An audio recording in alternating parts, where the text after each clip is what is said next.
Hey, famille Bénévola, comment nous y est? Oh, bon. Hello, family, comment nous y est? Comment nous y est? Je dis encore, nous avons Alain ensemble avec nous.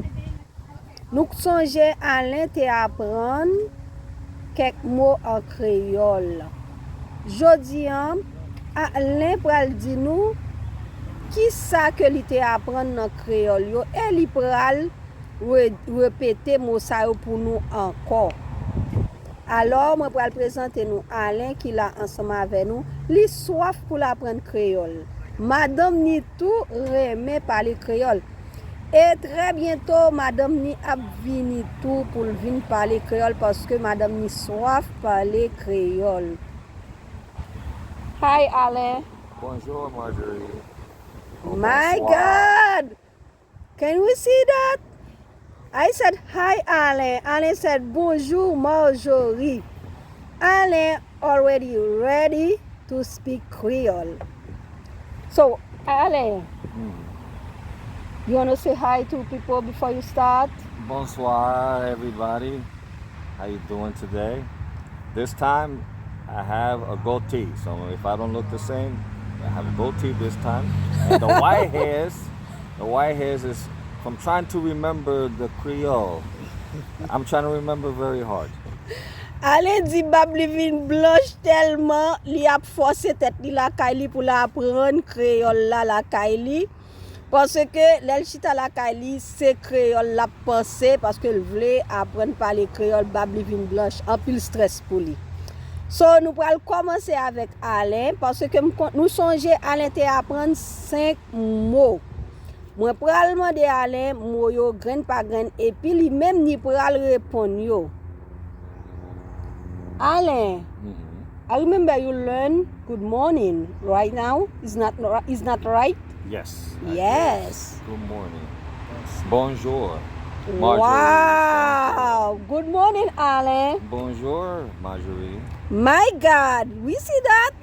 Alain learned a lot. Good afternoon, Alain. Bonsoir, Marjorie. Bonsoir. Say that again, Alain. Bonsoir. Bonsoir, Alain. Bonsoir, Marjorie. My God, that's good. Good afternoon, Alain.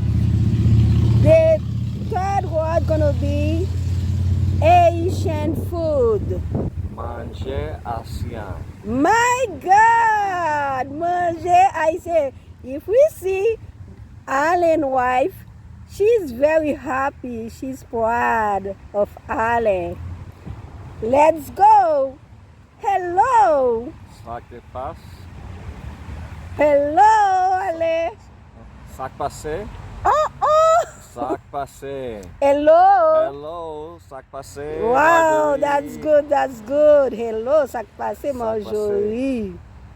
Alain, very good. Nous, Alain vraiment voulait parler créole.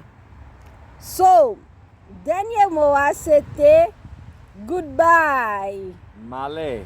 Wow. Marjorie, Malais. Oh my goodness. Say that again, Alain. Malais, Marjorie. Thank you so much, Alain, for learning. Thank you for That teaching was me. so good. Yes, I'm enjoying the Creole lessons. Oh my goodness, thank you. Famille Bénévola, yo, nous te là ensemble avec nous. Côté nous t'a parlé. Nous t'a parlé créole. On t'y parle anglais et puis créole parce que Alain, définitivement, il voulait apprendre à parler créole là. Et madame ni tout, bien pour venir très bientôt dans la channel là pour venir continuer à parler créole ensemble avec nous. Alors nous, ouais, Alain, c'est un bon étudiant. He's a good student. Oh, thank you. Thank you so much. Bravo, Alain. Bravo. Ouais, allez, nous. Bravo. Bye bye. Nous disons merci de ce que nous t'attendons. Nous t'en prie, partagez, subscribe. Partagez et puis subscribe avec vidéo, avec channel là. Voyez l'autre monde, venez monde qui besoin visiter pays nous Haïti et qui apprendre à parler créole parce que très bientôt ils vont visiter nous. Bye. Bye.